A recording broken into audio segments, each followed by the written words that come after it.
Welcome, welcome. Looks like we've got a few people joined in so far. We're just going to give others a couple minutes to join in and then we'll get things kicked off.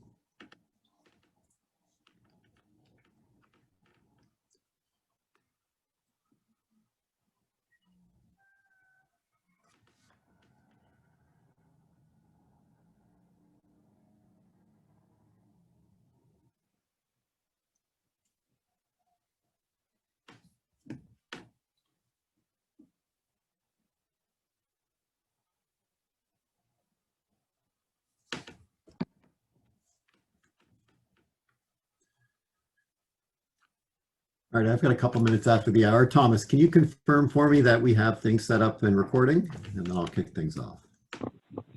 Good to go. Everything's set up recording and the polls are ready. Sounds great. Welcome to the webinar. So today I'm going to be sharing some concepts that we've identified that are working in today's business world, how we've had to change given the current reality of doing a lot of sales over online and through Zoom, and really how to expand with explosive growth in the post-COVID sales world. So my name is Rob Friday. For those of you who I haven't met, I've been with Predictive Success a little over 10 years now. Work with a number of CEOs and industry leaders to help them define and implement strategic sales processes. I'm a big sales junkie. I love learning about sales. I love reading books about sales. I'm constantly trying to learn from others and learn about what's working today in today's business world. Did the Harvard negotiation course last year, picked up some nice nuggets, but I'll share a few of today, just about how different organizations and kind of the leading thinkers are approaching sales and influencing and rapport building. I also wrote my first book last year, Talent Optimizer, which focuses on why some companies always get great people. And I do spend quite a bit of time in that book talking about sales applications and what top companies are doing differently to attract and land top sales talent and really screen them to know whether or not that person is going to be able to cut it when they're out there in the field. So Predictive Success, who we are, we're the leader in talent optimization, which is the full process of how to design, diagnose, and implement a hiring process to get you top performers. We align people with business strategy to achieve those results. We serve over 600 clients across North America. We're the #1 certified partner with Predictive Index globally, and we're based in Toronto. So our success center is actually based in Whitby, Ontario. I'm downtown Toronto. We do have offices right across Canada, as well as several states in the US. So for today's session, I would like to encourage people to participate. You can ask questions in the poll, so you can ask questions using the chat. You can also email the questions to Thomas. His email is tmcintosh@predictivesuccess.com. And you can also use the chat box. We will be monitoring that throughout the session today. In terms of how we can turn today's topics and content into sales skills, we actually are running a monthly webinar series. So this is the second in a series of monthly webinars where we're talking about today's leading sales concepts. There's also opportunities for you to try an SSAT, a selling skills assessment, if you haven't done one already. It's really an interesting diagnostic tool that helps us identify where people have natural strengths and what potential opportunities they might look to develop in the sales process. We've got several open courses coming up in November and December for the customer-focused selling process. Some of you might have been through that. There's been a refresh over this past year, really taking some of those concepts online and looking at how the sales environment has changed. And then we've also got opportunities for a sales improvement program where we're going to be doing a deep dive with 15 students per month over 8 video calls. So that'll be coming up starting in November as well. Just a quote here from Marcel Proust: "The real voyage of discovery consists not in seeking new lands, but in seeing with new eyes."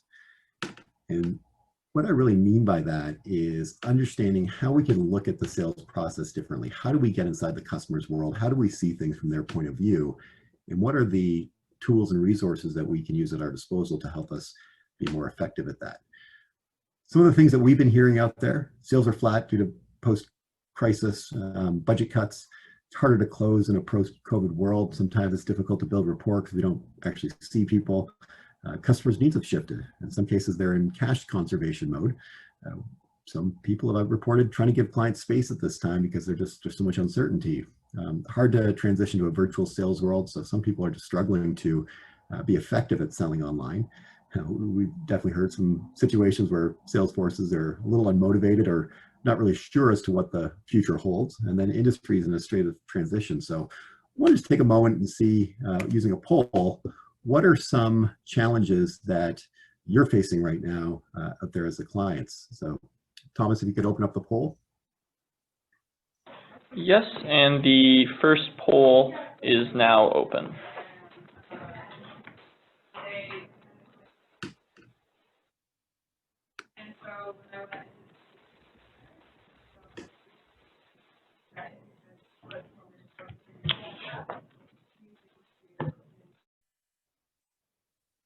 All right, and it looks like we're getting close to finishing here. Let's give it 5 more seconds, and we'll end there. So harder to close and customer needs have shifted. Good to know. So I'll make sure I talk about those things for you. So sales leaders, in terms of what's changed in today's world. So the challenge, if we've got flat sales, reflects that we need more creativity, new offerings, new ways of presenting our opportunities and making sure that we do fill the pipeline. Harder to close. What are we seeing out there in terms of how to be effective at closing in today's world? Well, salespeople need to have greater EQ. You need to be thinking about how things are perceived from the customer's world in really a different way than we might have done traditionally. It's not just thinking about what you're selling, it's thinking about the customer's world as a whole, understanding how your product, service, or offering fits into that world as a whole. And I'm going to give you a bit of a model towards the end of today's session to think about where you are on that journey and where your salespeople might be on that journey, thinking about how they might need to adapt in this new world. Evolving needs, so this really comes down to better listening and understanding what's going on, and also doing your homework, doing your research to understand what clients need. More flexibility and openness, willing to provide meetings over video platforms. It's actually been a pretty dramatic world in terms of the shift that we've seen with most clients preferring now to meet and do almost 100% of their sales encounters over video. We're also delivering training now completely virtual, which is a new world that we've had to adapt to. Then unmotivated sales force. So better understanding of the team, what drives people, what are their potential risk factors, and how do we create that environment virtually where people are getting what they need to be motivated and pushed in the right way. So when we look at this, we try to focus on kind of segmenting our groups of sales reps into different segments. So the sales champion, firstly, who are your sales champions and what makes them great? You know, those individuals that are undaunted by hunting, that actually they're proactive, they go out there, they generate new opportunities, the thrill of the hunt excites them.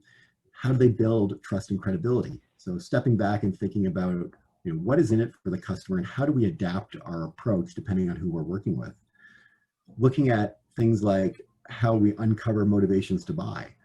You know, does the customer want your product or service? Do they need it?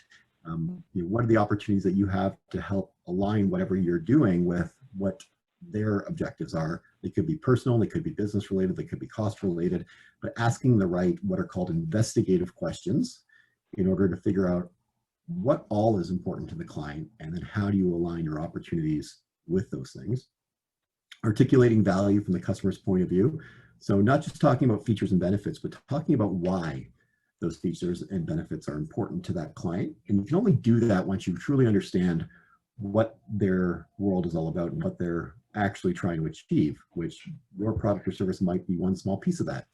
Gaining agreement, so using persuasive influence to align yourself and your opportunities with clients. I'll talk later about the 3 10s and really what every objection is always rooted in is one of those 3 10s. Figuring out where we are along those continuums is a really great way of thinking about why you're not getting yeses in some cases. And then leveraging the ability to connect, building rapport on a conscious and unconscious level. What's the scoop with your order takers? Well, the order takers are the ones that sit back and just kind of wait for the phone to ring. They're not proactive. A lot of times they lack selling skills, and they don't necessarily enjoy that commitment to learn that the top producers do. So when it comes to building trust and credibility, they tend to be more friendly and supportive, uncovering motivations to buy. They create a comfortable environment, but don't necessarily ask the tough questions. They're sometimes unwilling to push people into that uncomfortable area where constructive tension actually creates new opportunities. How do they articulate value? Well, they tend to share facts, and they act as a specialist, but they lack the ability to link those specialized knowledge nuggets to what's important to the client. And then when they gain agreement, a lot of times they rush things and they don't necessarily understand the full opportunity. So sales results are less than what otherwise be the potential for it. In terms of following up on the relationship to expand things, a lot of times it's careful follow-up. It's not necessarily structured follow-up, and we haven't really thought about strategic follow-up. So the linking between effort and results, this is a model that we share during our sales training, but thinking about the different stages that we need to dedicate our time and energy to, is it initiate, cultivate, optimize, or maximize?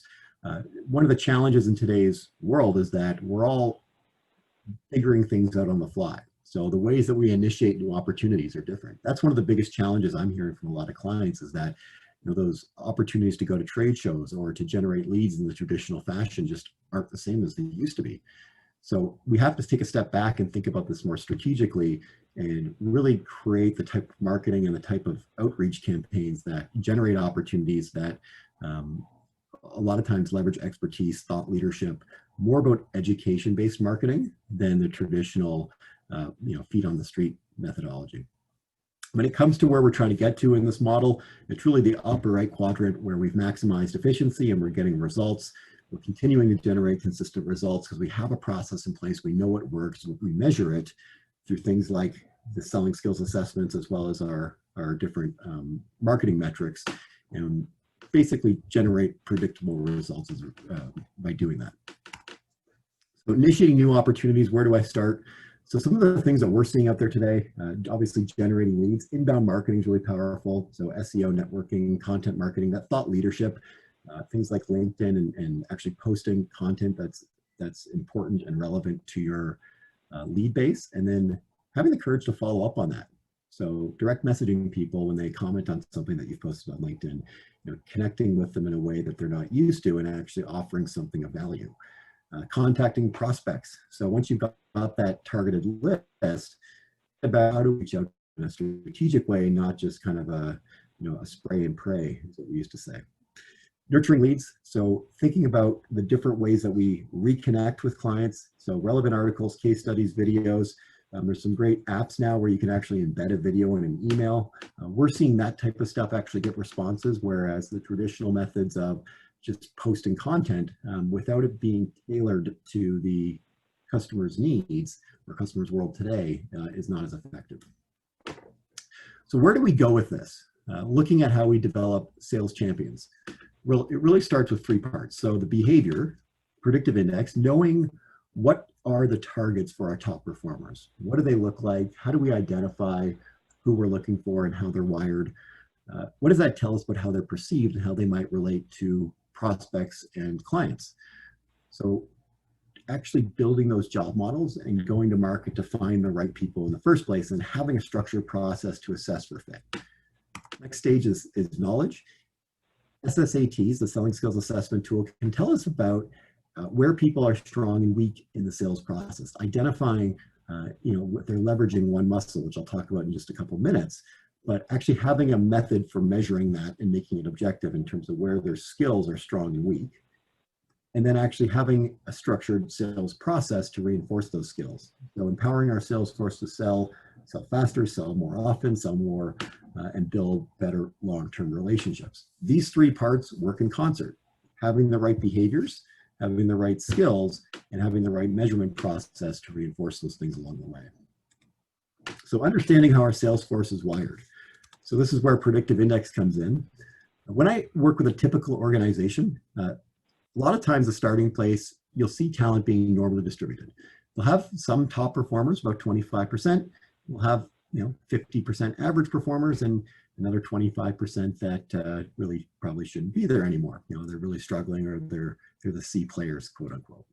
That's what most organizations look like. And when it comes to finding more A players, if you're going out to market and, let's say, letting someone go and trying to find another A player, and you have a 75% chance of not finding an A player, the economics just don't really make sense. So that's why most organizations tolerate average performance. If you add an analytics process, so start to use things like a predictive index and a cognitive assessment in the recruiting process, we immediately see results jump to 50%. So 50% of the time then, we're getting A players. So a dramatic improvement just by matching behavior and cognitive ability to role. Now, if we do that with an optimized process, having things like a structured reference check in place, asking the right questions during the interview process, aligning people to role, and then actually testing for skills during the recruiting process. So having people present how they would actually go about selling something that they know how to sell, then we start seeing results jump up to 75, 80% in the A player category. It does take more work up front, but the results on the back end are much greater, and we end up having those top producers compete against one another, and it creates a culture of A player performance. So where do we start with this? Well, first we need to understand the whole person. Traditionally, most hiring decisions are made on what we call are the briefcase assets. So the knowledge, skills, and experience that the person has and maybe they bring to the job. This could be the stuff on the resume, it could be their education, their background. But when we look at what actually drives long-term performance, there's some other pieces that are also at play. Things like the heart, the values and interests and attitudes that the person brings to the table. And then the head, which are the cognitive drives and the behavioral drives and cognitive abilities. Those things are kind of hardwired into people, versus the briefcase assets are things I can teach people. I can teach them new skills, they can get new knowledge, they can get more experience. But for someone to adapt to the way they behave, or overcome an incompatible value, those things are much less likely to be sustained over the long run, and typically are the issues that lead to lower performance. This was a major topic of the book that I wrote last year, Talent Optimizer. So the way that I look at it is first values, then abilities, then skills. So values, attitudes, beliefs, those are at the foundation of the hiring process. Identify what type of attitude you're looking for in your salespeople, that hunger, that always seeking to be at the top of their class, or producing at a high level, that drive to learn, those values, things that are hardwired into people based on success. After about age 20, people have a pretty good idea of what's important to them. Asking some questions and challenging them during that interview process to see whether or not they can actually give you examples of how they've aligned with your corporate values. One of my favorite questions for sales interviews, talking about a sales book or course you've taken to improve yourself over the last year or two. Whatever the person says, maybe they read a sales book. Okay, great. What was your top takeaway from that? See what they come up with. And then the final question is, how did you apply that and how did it make you better? So very few people can actually answer all three of those parts. Some of them might have read a sales book over time. Very few of them will be able to give you a golden nugget that they drew out of that sales book. And then having applied that to make a measurable result, very rare. Stage two of this, so abilities. So this is where we align behavior to role. Now there's lots of different profiles that can be successful at selling. You might have someone that's more proficient at technical sales, or you might have someone that's more proficient at hunting, someone that's more proficient at kind of farming business. So those are all roles that we need within a sales organization.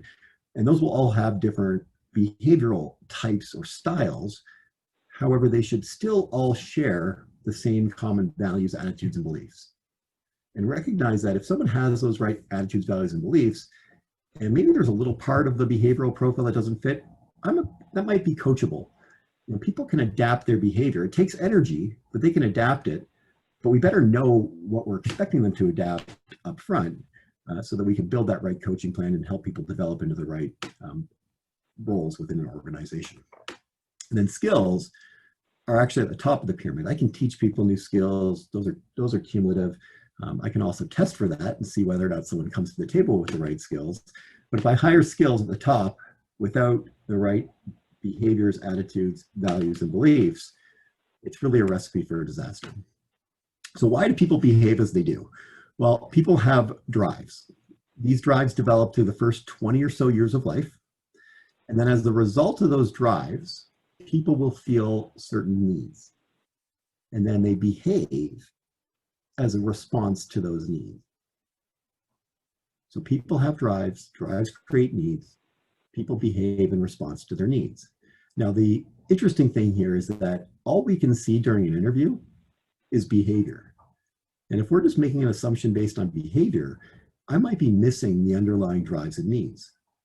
And people can adapt their behavior, especially during interviews. A really strong motivator to behave in the way that you think is congruent with the role. I often hear sales managers or CEOs tell me the best sales job the person ever did was selling themselves during the interview. And then they get into the job and they're actually totally ineffective. But that's the situation where we've taken a behavior at face value without measuring the underlying drives and needs. So we're really guessing at those parts. So what we do to counteract this is we use a behavioral assessment like predictive index to help us identify what are the underlying drives that are predictive of those behaviors. So dominance, the drive to exert influence on people or events. Is the person more collaborative or more independent? If I'm thinking about a sales role, generally I want more independence. Extroversion, the drive for social interaction. Is the person more reserved or are they more social in nature? If you think about it generally in sales, we want people that are more social. Patience, the drive for consistency and stability. So when that drive is low, people have more impatience, meaning they want to move quickly towards outcomes. They generally get more velocity in their sales pipeline. They're comfortable with variety and doing multiple different activities versus someone who is high on patience, more steady, calm, deliberate. Might be good for something like an inbound sales role, but generally not as effective at outbound sales hunting type opportunities. And then formality, the drive to conform to rules and structure. How much precision is needed in the sales role? Generally, what we'll see is more flexibility is preferred, but not too much. If it's too flexible, then people tend to have things fall through the cracks. And if it's too high, it slows down the velocity of the sales pipeline. So something near the middle, generally a little bit more on the low side. So exploring the whole pattern, when we look at a predictive index result, you get a report that basically defines the person and what their core needs are. So looking at this one, at the top, you've got basically a measure of the person's basic motivations and drives. The self-concept, which is the center graph, describes how the person thinks they need to adapt. And the synthesis, the bottom one, tells us about what are we likely to see on your average day.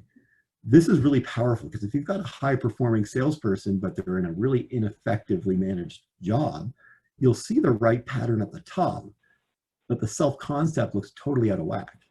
And when we see people that are adapting their self-concepts that in ways that don't make sense for the role, that's an opportunity to, a lot of times, get a high performer that's just not being managed effectively or just not given the right opportunities. One of the stories that jumps to mind is one of my very good friends was the rookie of the year at Xerox. So knocked it out of the park. Year one, had the right sales profile. Year two, he took the PI, we saw the self-concept, and it basically showed that he was having to do only detail-oriented work and be very patient. So not congruent with what you would expect in sales. And when I talked to him about it, he's like, oh my God, my sales manager just, I have a new sales manager, and she won't get off my tail about the pipe reviews, and she's really bogging me down and not allowing me to do the things that made me successful year one. When we see those opportunities, it basically cues us to go and have a conversation about how can we remove those barriers. If I see those situations where I'm interviewing someone, I know that if I hire this person and I create the right environment, that's a great opportunity to get a top performer, probably in a space where I don't have to pay through the nose for them to join my organization because they're interested in making a change. So how can we look at making this more predictive? Well, we look at a job target, a benchmark for a role, and we get both behavior and cognitive, and then we can start to look at the talent on our teams. Who are our sales champions? What do their profiles look like? How closely aligned are they with the targets?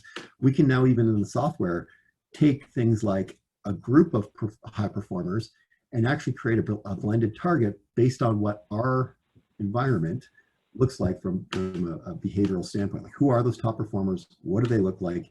And how do we create a model based on them to go out and get more people like that? This is an example of a sales study. On the left, we looked at a group of top performers. In the middle, we have some bottom performers. And on the right side, we have bottom performers, but with favorable ratings. So the ones that were more able to kind of build relationships internally. And you start to see some interesting things show up. So one of the things that we constantly see in terms of top performers in sales is higher dominance, so high A's, low patience, so people who are proactive. And the wider that spread gets, the more action and activity the person puts into the sales process. And as that goes the other way, like in the situation on the right where the dominance is below the patience, it basically means the person's going to be less proactive. They'll be more of an inbound type salesperson where they're kind of waiting for the phone to ring versus going out there and making things happen like we see on the left side. So uncovering opportunities for sales strengths and growth. This is where we use the selling skills assessment tool.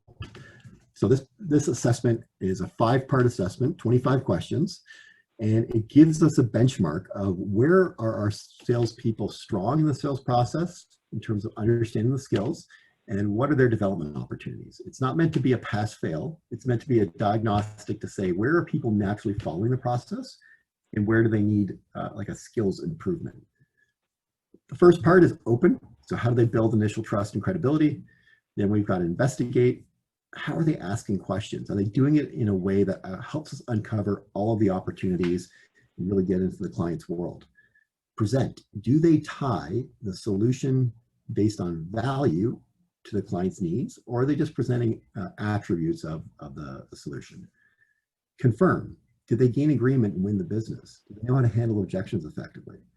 And position. How are they working through long-term opportunities and doing things that actually create referral opportunities and draw customers in to be customers for life?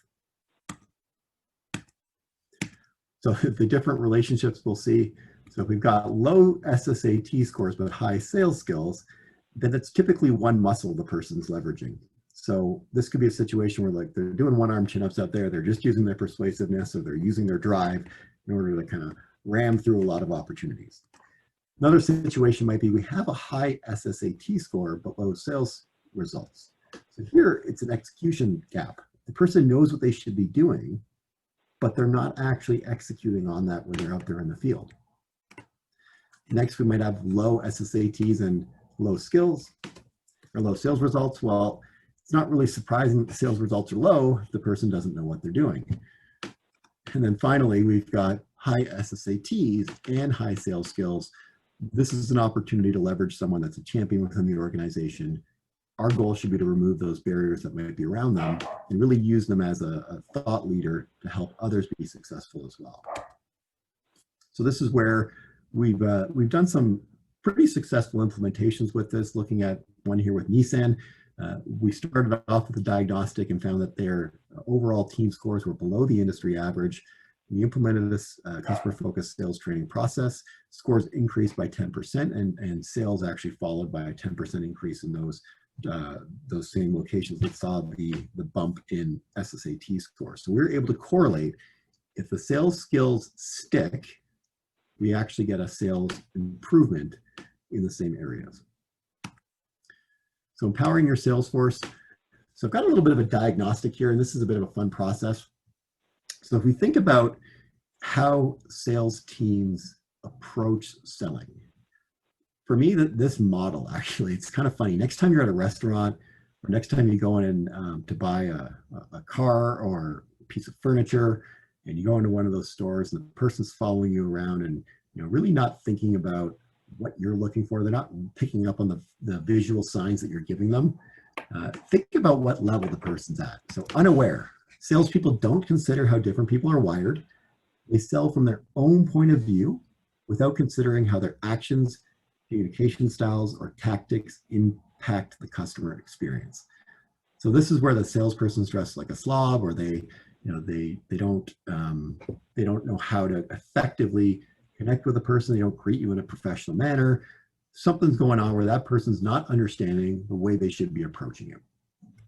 Level 1 is where salespeople are aware of their own behavioral tendencies and blind spots, and they consider how their own bias impacts communication and rapport building.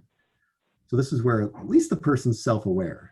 Maybe they know they're super outgoing and they sometimes need to tone it back when they've got other people, but they're still not really effective at doing it. Level 2 is where they're adaptive. Salespeople are aware of their own behavioral tendencies and blind spots. They also think about and identify the styles of others, and they adapt their approach accordingly. So that's a level 2 where, I think about what you're thinking, and then I try to adapt based on that so that I take what you're thinking into account and actually try to approach you in a more effective way. That's still level 2. Optimized is where they're self-aware and adaptive, and they also follow a structured process to sell from the client's world. So sales skills are measured and results become predictable. So if you think about the people that you work with or the organizations you work with, what level would most of the salespeople be at? So a high-performance sales team builds rapport on a conscious and unconscious level by identifying buying types and selling from the customer's world. So I want to do another poll here. What level would you say your salespeople are typically selling at? Thomas, and the poll is launched, Rob. Thank you.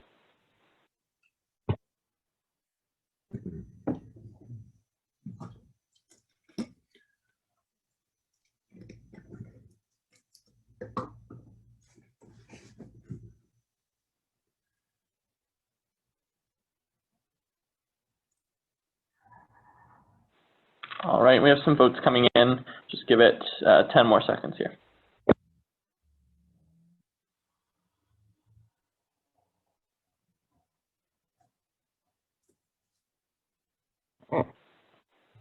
All right, and everything looks a little concentrated there. So, Rob, I'll share those results. So adaptive. So at the point where they're at least thinking about others, but not necessarily getting to the point where they have a structured process and we make it predictable. So how do we get from adaptive to optimized? Well, that's where having a structured training process, using things like your CFS and your SSATs to score and try to create an improvement plan. So what are we seeing out there? What do we see working well? One of the things we want to start with is a verbal agenda. Identify what's important to the client, set the agenda for the meeting, helps you sell faster, sell more often, build more long-term relationships.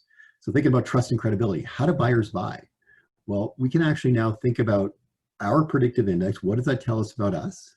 And then what are some of the observable behavioral tendencies that we can pick up on from clients? So there's really 2 parameters that we want to think about. So patience, how fast-paced or slow-paced is the person, level of urgency or stability. And then orientation, are they more task-oriented or are they more people-oriented? So if I do this on a matrix, the task would be on the top, people orientation on the bottom, urgency on the left, stability on the right.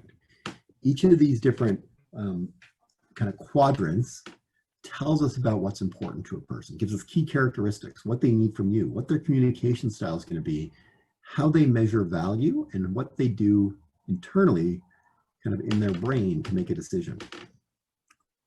So the controller, which would be someone who is fast-paced and task-oriented, keyword bottom line, they measure results based on, they measure value based on results. So what do you actually accomplish? They like to be in control. So giving them things like options is important, supporting their conclusions. You want to be efficient. When we go through this in the training, we actually talk through what are the characteristics? How do you pick up on these things when you walk into someone's office? What are their needs? How do you approach selling from that person's point of view? If you're looking at their office background in Zoom, what does that tell you about the person? If you were to look at my background, I've got some visible signs of accomplishment and I've got some family photos. That should give you some clues as to what my style would be, which I'm actually a mix between this style and the next one. So the expressors, they're big picture. They measure value by applause. Their specialty is social. They like to save effort. You got to support their ideas. Take time to be interested in what's important to them. So big picture thinkers, they typically are more fast paced. They need opportunities to share their ideas and talk things through. Communication style is fast and animated. They prefer to talk about more conceptual things. So I'm a mix between the expressor and the controller, and you could probably pick up on a lot of that if you were to look, just even kind of identify what's in my office surrounding me. Cooperators. So these ones are more patient and people-oriented. So focus here is on the relationship. They measure value by attention, all about supporting their relationships and making sure you don't put them in a situation where they'll look bad in front of others. They take that very personally. Take time to be agreeable. Make sure you give them things like guarantees. So if we can identify this or teach our salespeople how to identify this, now we actually have a way of coaching them to be more effective at working with different types of clients. The analyzer, the final one, this is the thinker. They measure value by accuracy. Their specialty is technical. Let them save face, give them facts and proof. Make sure you're precise. They have great BS detectors. If you talk about something that's not true, they're likely to do the research and call you out on it. So make sure that you take that into account when you identify one and you give them technical proof on what you're selling. So how do we determine buying styles virtually? Well, there's a few little tips and tricks that we can pick up on. So if we're dealing with a controller by email, you'll probably find that they're short and to the point. Few pleasantries, their immediate response, action and decisions. Zoom, they own the meeting. They've got more controlled body language. They'll be less expressive, but more firm. And they're fast to share decisions and take action on things. The expressors, they might be short, but they don't shy away from communication and pleasantries. They tend to be very responsive. They're tolerant of the agenda if the opportunity is important to them. If it helps support their perspective on things or their ideas, they tend to be energetic and have lots of body language. Cooperators are warm with emails and pleasantries. They ask questions to build relationships. They often loop others in. You'll find that a lot of cooperators want to build a group to help them make a decision because they don't want to get blamed for making a mistake if things go poorly. So they diversify the decision-making process. So in terms of how they work on Zoom, they provide a lot of active encouragement. You'll see more nodding, more visual signs of agreement and acknowledgement. You do need to take time to let them respond because they will sometimes not be as action-oriented as the expressor or the controller. So you need to make sure you do take that time for them to actually collect their thoughts and give you their perspective on things. Analyzers are structured and detailed with few pleasantries. A lot of times this is the situation where you don't really have a good beat on what's going on. The person might be more slow to respond to email, and they often ask for a lot of documentation and facts. Over Zoom, this is like the poker player over Zoom. A lot of times they don't react socially, and it can be very difficult to read their expressions. A lot of times they think things through very carefully, so you'll have a more difficult time picking up on what's going on there. Asking some investigative questions to find out how things are resonating can be an effective strategy for that. So these are the kind of things that we're now starting to take to the next level when we do our sales trainings, thinking about how we can apply some of these concepts to the new virtual world that we're all living in today. So how do we dig deeper and determine need? Well, this is another concept from the sales training, but we have a questioning funnel. So asking investigative questions at the outset. Get very wide, describe, explain, tell me about a situation or help me understand. And then once the person gives you something, you funnel that down. Okay, so what I'm hearing is, or what happened when, or where did that go? And you kind of get more specific. And so what I'm hearing is this, and you get into a closed-ended question where hopefully you've confirmed what the person's told you, and you have their permission to move on to the next part of the sales process where you can then present something of value. So when it comes to presenting at the end of the sales process, you'll need to think about, have you uncovered the motivating needs or factors or objectives of the buyer? Did you actually do it in a way that allowed you to present based on value? Did you identify their buying style and adapt your approach accordingly? Can you connect their need to what you have to offer? Does your presentation pass the so what test? Have you articulated value in a way that actually links it to what they told you was important? So these are all the different things that we map back to the presentation when you actually go into deliver to a client. So getting the yes, how do we gain agreement? So some tips for closing. The direct question, can I have the business? The time driven, so the next step to get this delivered by X will be this. Direct statement, so what I'm hearing is that this sounds like a process we want to move forward with, so we'll need to do this. Process driven, the next step in our buying process is to do this. So these are the different types of closes that you might want to use with different types of buying styles. Controllers, give them options. Expressors, give them testimonials. Cooperators, they need guarantees. Analyzers, they need proof. I want to use another little example here. Use the chat box, but if you give me your top objections, I want to show a quick little example. We'll do it live. Every objection that people come across is rooted in one of three things. So maybe I could get Thomas, if you could monitor the chat and give me a couple of examples if people have them. But like top objections, what are you hearing out there? Things too expensive. And we have a comment here. How do we know this is your best offer? Okay, great example. And that's definitely going to be rooted in one of the three tens. Any others? Any other objections we've got? One that got sent to me is we don't have the money in the budget. So, don't have the money in the budget. Okay.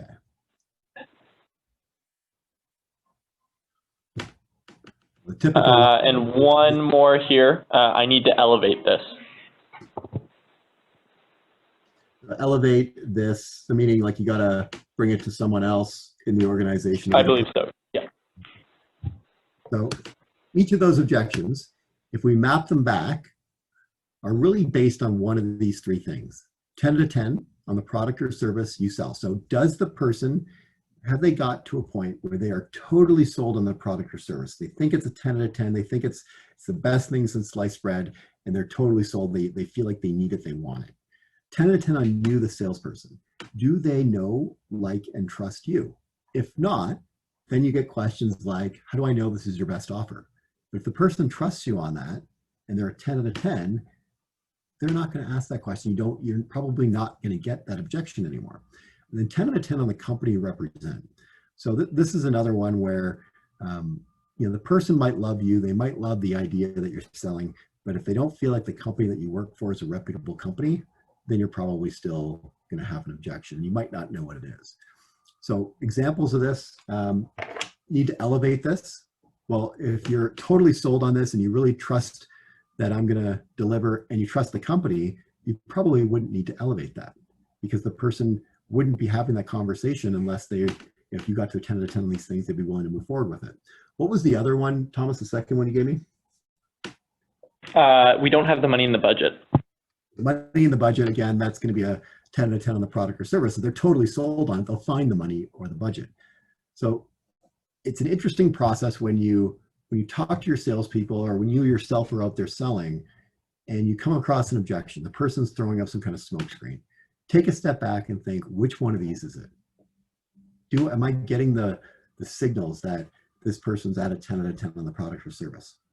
You could even ask the question like, money aside, what are your thoughts on this, the solution I presented? See what the person says. Oh yeah, I totally love the solution. That's a 10 out of 10. Well, it's okay. That's probably 5 out of 10. You have some selling to do. And if the person doesn't feel like they know you, they don't trust you, they don't have a relationship with you, maybe it's the first call, you haven't spent enough time giving them your background and selling them on what you can deliver for them, that might be the problem. They want to go and get another quote. That's another one I typically hear about. Oh, we always get 3 quotes. Well, if they trust you to the point where they're a 10 out of 10 on you as the salesperson and the company, they're probably not going to get 3 quotes. They'll go with you right on the spot. And then the company you represent, that one can sometimes be more challenging if you work for a small business. If you work for like a Google or a Facebook or something like that, typically people recognize that you're the industry leader. One of the big banks, you'll be the industry leader. But if you're a small organization, they might not know that. So helping them understand the background of your company, having a story for each one of these 3 things. What makes your product or service fantastic? why are you doing what you do as a salesperson? And a story that tells where your company came from and why it's reputable. Those three pieces are really the root that if you don't have those stories, they're really the root of all the objections you're going to come across. So as one of the final thoughts I'd like to impart on you are, do you have stories for your salespeople in each of those three areas? And then mapping back when you come across future objections to those three things, these are some of the sorts of things that we spend a lot of time on during our sales training and really make sure that people understand how to overcome those objections. So how can we expand results? Well, expanding relationships through selling into new areas, thinking more strategically about how we cross-sell additional products or services, taking a step back and looking at what other opportunities are there to really understand the client's world in today's environment and how our product or service dovetails with that. Big piece just personally with Predictive Index, our bread and butter business was really in hiring. And today we've had to pivot slightly into more of the talent management side of things and helping companies really make sure that they take into account how to develop people internally so they don't lose them, and also identifying how they can coach and manage people through stressful environments or situations like we currently have. And then leveraging your current clients to identify companies with similar needs, having the courage to ask for referrals, expanding relationships within the client and to those you don't know, opportunities to meet client needs and really position yourself for the future. If you're in an environment or an industry where things have really been hard hit, now's the opportunity or the time to just check in with clients and make sure that they're getting what they need from you. And if now's not the right time, just making sure that you do position yourself when things change. And then solutions, making sure that they do know that they can come to you for those solutions and that you do have that thought leadership and that you give them different perspectives on how to look at things. So we're wrapping up just a few minutes early, but those are my thoughts for today. I wanted to impart some of that knowledge about how we're seeing the virtual world of selling shift. Happy to stick around and answer questions if anyone has any. Feel free to use the chat box or the Q&A. We'll monitor those for a couple minutes. You can also connect with me after the session by email or phone call. We're going to send out my contact info with a recording of the session. So Rob, I have one or two questions that came in here. The first one is there a way to identify a salesperson who has potential beyond just the amount that they've brought in to past companies?